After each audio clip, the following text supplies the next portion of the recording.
George Hill out there with Ellis.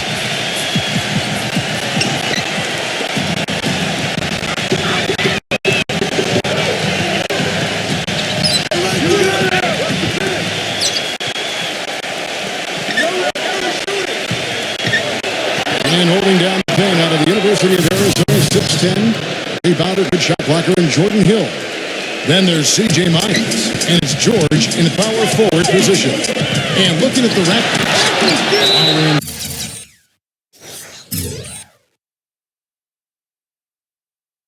DeRozan there the backcourt. And at the 5, the 5th overall pick in the 2011 draft, a fleet-footed 6'11" big man out of Lithuania, Jonas Valanciunas. Then it's Damari Carroll, and it's Patterson in at the 4. You know, last season, George Hill, really for the first time, was handed the keys to the team as the starting point guard for the Pacers and played the most minutes of his career and responded with his best season yet. The drive by Ellis, and that is good. Took advantage of some shoddy defense there. They've got to at least get a finger on him. We'll go to Doris Burke, who spoke with head coach Dwayne Casey. What's the news, Doris? His biggest concern seemed to be how to contain Monte Ellis on the offensive end. He said, quote, no matter where he is on the floor, he is a threat to score because he can get into the lane whenever he wants. We'll just have to try and get the ball out of his hands on the offensive end. We'll see if they can do just that. Thanks, Doris.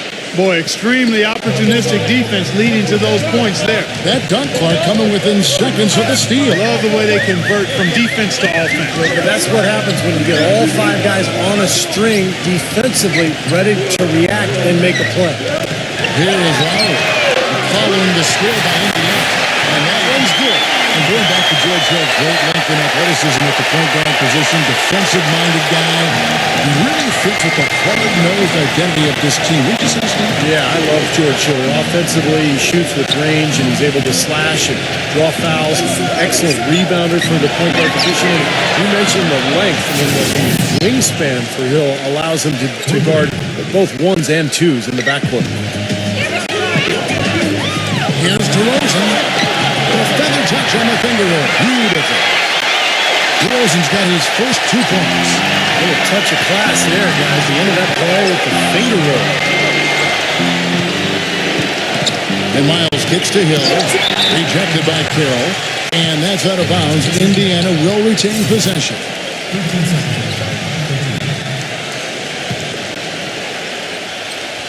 Now about 2 minutes gone here in the first quarter. And the basket by Hill.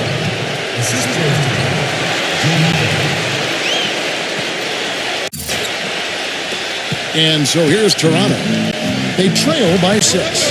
Feeds it to DeRozan. Those 3-pointers off the mark. You know, a lot has been said about the Pacers and their defense, but in addition to them being great with their positioning and skill, they're one of the toughest and most rugged teams to deal with, both mentally and physically. They really pride themselves on playing smash-mouth basketball and don't hesitate to get into your airspace and get in your face.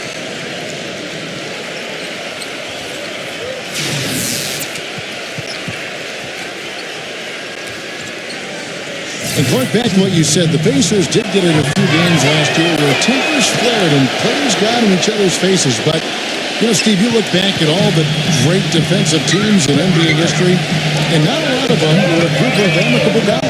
It's true. I mean, this is a great defense, and sometimes you have to ruffle feathers and get in people's faces in terms of being tough and gritty defensively. I think the Pacers understood that. Gets the bucket. Miles has got his second bucket of the game to go. Every time it gets scored on during this run, it's come from inside the paint. Now, you got to make a defensive adjustment here, Clark. Time to collapse inside, force the ball back out in the perimeter, make them beat you from long range. Here's DeRozan. So the whistle blows on the shot and 2 free throws for the contact right there. You know, this is a trend that's catching on more and more in the NBA, and now DeMar DeRozan can be added to the list. He dips his hands in wax prior to the game, so he has a soft feel of the ball. The paraffin wax, we call it. Biombo, he's checked in for Toronto. Both free throws good from DeRozan. And for DeRozan, Coach Casey wants him aggressive, attacking the basket. He needs that soft touch. Well, DeRozan, yeah, he has to become a better shooter. And as he does, it will make him that much more effective when he's putting up the ball on the floor and getting to the rim, which he's already so good at. He's just been the man since the start of this quarter. Just a tremendous period of basketball for him. So, timeout called here, the first for Toronto. The Raptors have been in the rebuilding process for a while now, and even though they still didn't crack the postseason, they were able to do something they haven't done in several years, win more than they lose here in Toronto. Here is Lowry. Pass to Kira. He feeds it to DeRozan. Can't get it to go. So the Pacers will take it the other way. And it might seem like such a small accomplishment, but going back to what you said, Clark, about the Raptors, that they are a young team, and it takes small steps like that to climb up the standings, Steve, you know, this year to year. Yeah, no question. I mean, unless you have a once-in-a-lifetime or at least once-in-a-generation type player in the draft, you have to do it with smaller steps, and that's what the Raptors are trying to do. And here are the Pacers now, following the miss by DeRozan. Biondo gets to DeRozan. Paul George with the steal. Now the dish to Ellis. And stolen by Patterson. Inside. 1:43 left to play here in the first. Dives for it. And that's out of bounds. Toronto will retain possession. So Indiana ends up with a new group on the floor. Raptors trail by 12. Now DeRozan. That falls. Nice feed that time from Kyle Lowry. DeRozan's got 6. He's one of the best in the league at that. Even with just a tiny sliver, he always seems to find a way to get it up and in. Stuckey lets up. No good from 11 feet.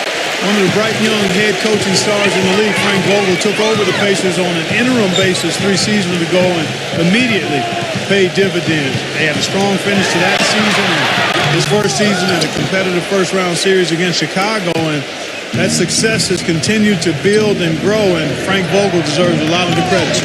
Now, here is Young, following the miss by DeRozan. Young with the ball. Now guarded by DeRozan. Shot by Young. Nails the wide-open jump shot.